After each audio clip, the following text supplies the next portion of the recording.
muddada labada sano ee xilka haya Cabdiraxmaan Axmed Cali Tuur ayaa mucaaradad xoogan uu kala kulmay siyaasiyiin ay ku soo wada jireen SNM waxaana kamid ahaa madaxweynaha haatan talada dalka haya Muuse Bixi Cabdi isagoo waqtigaasi dalbanayay in la isugu yimaado shirbeele si looga tashado ayaha dalka isagoo waqtigaasi aaminsan in xukuumaddaasi Tuur ay ku fashilantay hawlihii shacabka Soomaaliland ay ka sugayeen waxaana sidaas madaxweyne Bixi waqtigaasi uu ku sheegay wareysi lala yeeshay 1993 waqtigaas la qabanayay shirkii Boorama waxaana wareysigaasi uu ku xusay in shirbeelaadkaasi uu ahaa kii ay dalbanayeen isagii kooxdii kale la socotay wuxuu ka hadli doonaa shirku nabadeynta beelaha ayaa ay ka talinta Soomaaliland sidee magaciisa ugu baxay ee sheekh lagu soo sheegay ay ka talintaasi marka maxaa loo jeedaa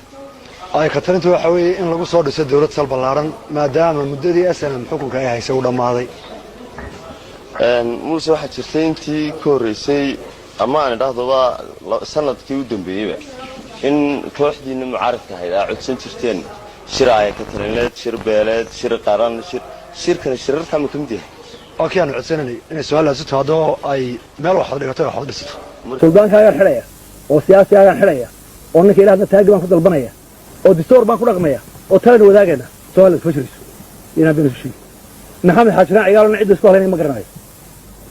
Soomaaliland ku dhismayso maxamed xaajiraan ciyaarna gar iyo gardaran ku soo baxay